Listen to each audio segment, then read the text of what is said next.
Welcome to the All Out Leadership Podcast, hosted by Pastor Eric Lawson, where each episode is uniquely designed to help you live all out by bringing you practical leadership from a biblical perspective delivered in 10 minutes or less. So whether you're a business leader, serving in ministry, or simply looking to grow in your leadership, this podcast is for you.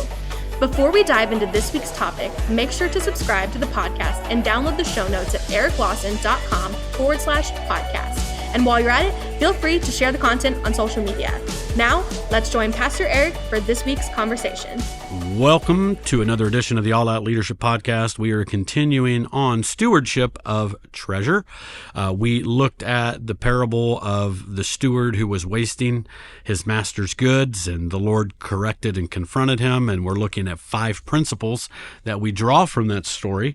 Last week we looked at the fact that God is more than enough, that He's a rich Heavenly Father and He's a provider, and that Jesus really just said that we're serving God or we're serving mammon. And we looked at that mammon is the Syrian god of riches.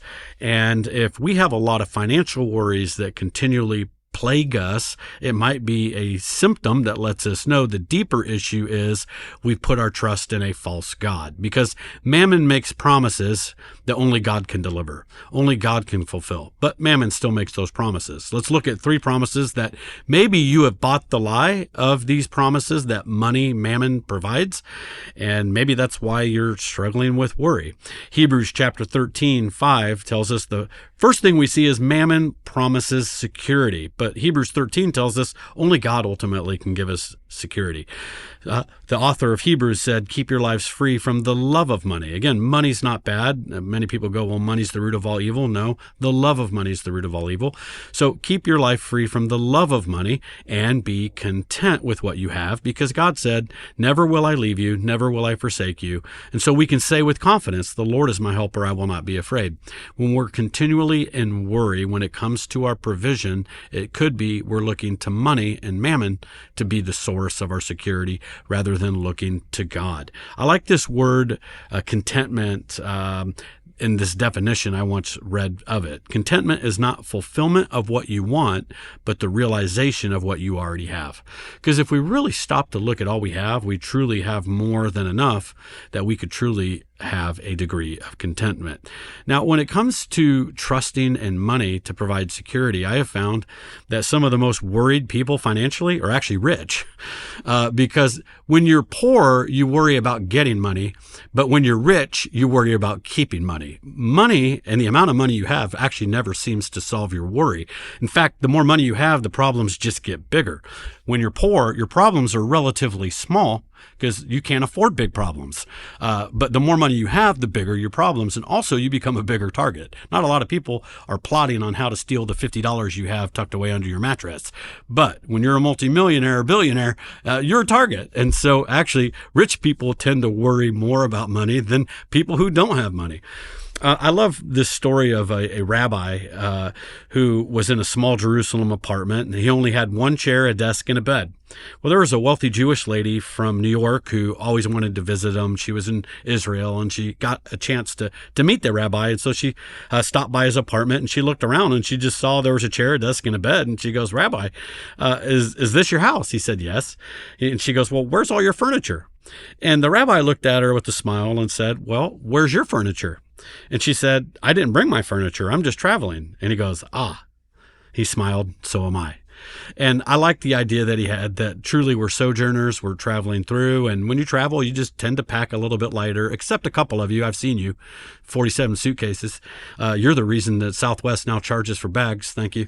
But anyway, I digress. Next, mammon promises identity. It promises that, hey, if you just have this, own this, drive this car, have this name brand clothing, this particular, Coach purse, whatever, look at you, you're somebody.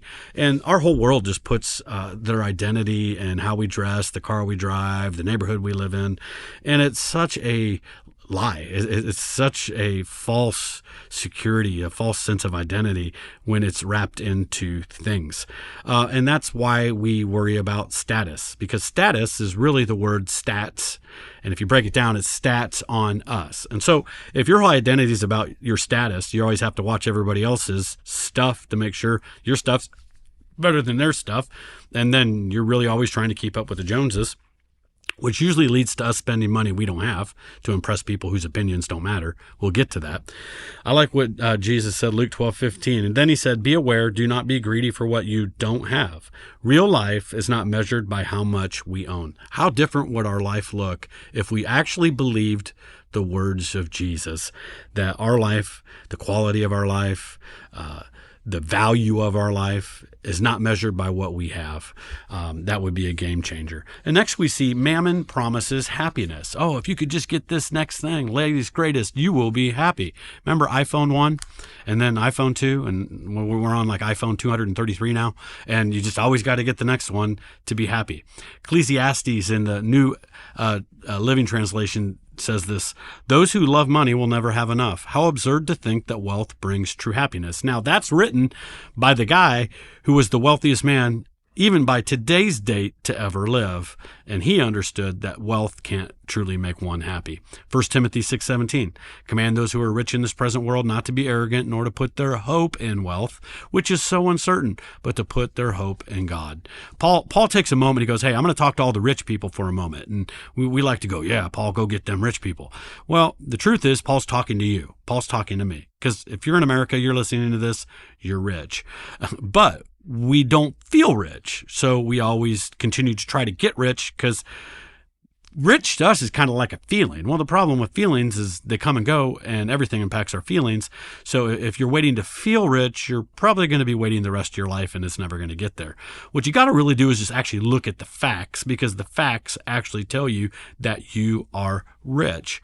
700 million people, that's close to 10% of the world, live on less than $2 a day. Think about that. That's $730 a year.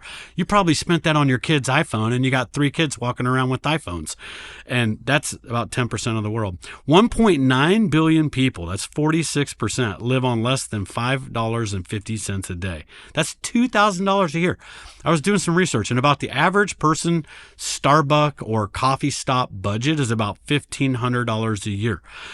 Most of us in America are spending at our daily coffee shop what 46% of the world lives on for an entire year. So it's not about guilt. You don't need to feel guilty. Keep going to your coffee shop, but be grateful when you do, and just go, God, thank you that I'm rich enough to go to this coffee shop, because when you finally enjoy what riches you already have, you might not be so stressed out about what you don't yet have. And actually, if you could be grateful, and I could be grateful, maybe God would just give us more. A parent knows you don't, let me rephrase that. A wise parent, because I'm making an assumption parents know this, because I've seen these kids in Target and they don't. A wise parent knows you don't give a brat on the ground throwing a tantrum what they want. You take them out to the car, and when nobody's looking, so you don't get arrested for parental abuse now, you spank the little child on their bottom, just 3 little swats. You don't injure the child, and you go, look, pouting is not going to get you what you want. That's not how grown-ups live. And that would help us as adults when we're pouting with God, but that's a different message that you don't want to hear right now. So let's talk about your kid. It's easier. So why would God continue to throw us more things when we aren't content and grateful and thankful for what we currently have? So the problem is we don't feel rich, so we just keep pursuing it. But if you were to ask the rest of the world, describe a rich person, the truth is they'd just describe you. Ask the rest of the world, they'd say, hey, there's some people so rich they own a car. Do you know only 12% of the world owns a car? Some people are so rich they own 2 cars. Some people are so rich they even have a house for their car. Now, think about a 3-car garage. Okay, I have a 3-car garage. I'm grateful. I have 1 car in my 3-car garage. Do you know the average size home in the world is 743 square feet? My garage 3-car garage is bigger than the average home. And it's just for my car and a bunch of junk that I don't even know what it is. It's just there in boxes, right? And I'll get to it eventually. I have another message in the future, but called procrastination, but I've been procrastinating getting to it. 1 billion people don't own a pair of shoes. And there's some of you walk in and go, I don't have anything to wear. You got 50 shoes. You got a whole bedroom just for shoes, a walk-in closet for shoes, and yet you don't have anything to wear. I think we just need a major perception shift in the United States that we are already rich. What would happen if we just got up every day and say, God, thank you that I already am blessed. I'm already wealthy. Thank you for all that you've given me. I've been blessed to be a blessing. I'm grateful. I'm not going to feel guilty. And also, I understand I've been blessed to be a blessing. And so happiness is never the next purchase, because if it was, you would already be happy because you've already done a bunch of purchases. It's only in a person, and it's in Jesus Christ. And until you can be content with Jesus, you'll never be content with enough of any other things. All right, we're going to pick up with the next principle on financial freedom. Thank you for joining us on the All Out Leadership Podcast. We hope you gained new biblical insight that challenged you to grow in your leadership. If you've enjoyed this week's episode, we would love your help in getting the content out farther. You can help by subscribing to the podcast at eriklawson.com/podcast and telling others about it. Next week, Pastor Eric will be back with another episode. So until then, we hope you have a great week being an all-out leader.